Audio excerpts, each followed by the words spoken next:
Baik saudara, banjir di Johor menyaksikan Segamat menjadi daerah paling terkesan dengan bencana itu. Banyak harta benda musnah ditenggelami air termasuk kelengkapan sekolah dan juga Al-Quran. Bagaimana menguruskan naskah Al-Quran yang ditenggelami banjir? Perinciannya bersama wartawan Muhammad Sharifuddin Arsyad. Silakan Syarif. Diana, saya kini berada di Sekolah Kebangsaan Kampung Tengah bagi melaporkan keadaan terkini banjir di daerah Segamat. Untuk makluman anda di sana, banjir di daerah Segamat ketika ini semakin baik dan jumlah mangsa yang ditempatkan di 72 PPS semakin berkurangan. Hanya tinggal 10,000 lebih sahaja lagi yang masih lagi berlindung di pusat pembinaan sementara.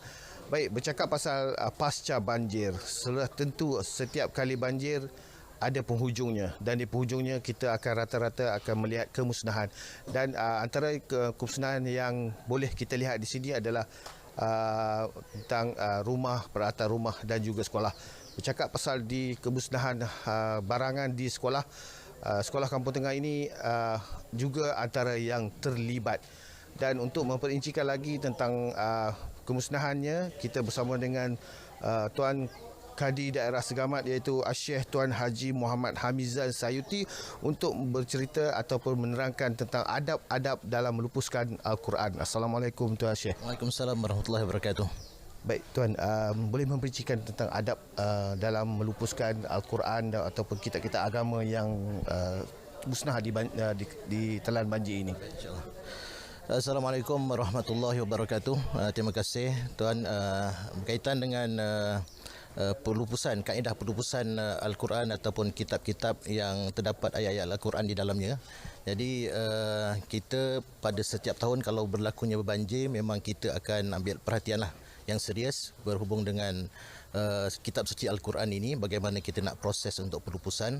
So pada tahun ini kita galakkan kepada mana-mana isi rumah ataupun masjid ataupun surau yang terlibat dengan banjir dan terdapat Al-Quran ataupun kitab-kitab yang lupus ataupun yang rosak dengan sebab terendam air banjir. Jadi kita sarankan untuk dikumpul di mana-mana tempat yang telah kita tetapkan. Contoh di daerah Segamat ni kita letakkan 2 poin. Pertama sekali di Masjid Bandar Segamat, yang keduanya, checkpoint yang kedua di Masjid Bandar Labis lah. Jadi insya-Allah pihak kami akan ambil naskah-naskah Al-Quran yang dah telah dikumpulkan ini, kita akan bawa ke pusat pelupusan Al-Quran di Taman Yayasan di Segamat lah.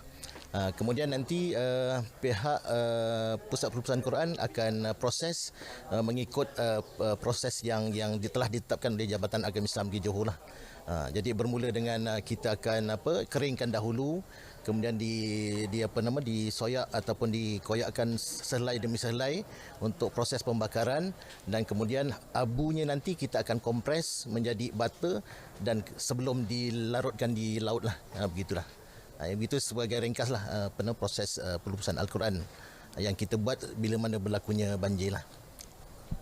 Baik, dan saya kira itu saja dulu perkongsian saya di daerah Segamat ini, dan saya akan melaporkan tentang situasi terkini di banjir di daerah Segamat ini daripada semasa ke semasa.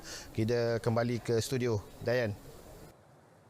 Baik, terima kasih Syarif langsung dari Segamat.